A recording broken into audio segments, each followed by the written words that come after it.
I mean, it sounds weird probably to non-football people. Like, why would you want your coach people fighting in practice? And you know what? These practices reminded me a little bit of the practices from last year because I went to the practices last year too in spring, and it was action, man. It was I knew last year in spring.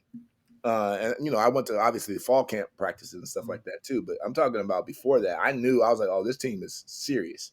These guys are after getting after it, And Brian had Coach Day. It kind of created that environment, and I saw the same thing this year. You know, helmets flying off, guys getting in fights. When we used to get in fights, so I'll tell you some story. When we used to get in fights, offense versus defense in practice, right?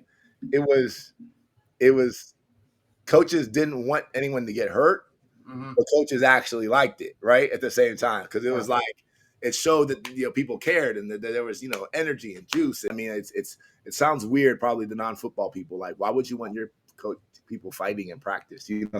But it shows that guys care and guys are getting after it and guys are ready to compete. And if you're physically battling somebody over and over again, like they're bound to be some fights. I mean, come on. That's what the sport is. The sport is a contact sport. It's engaging, pushing, shoving, blocking, hitting. I mean, that's what it is.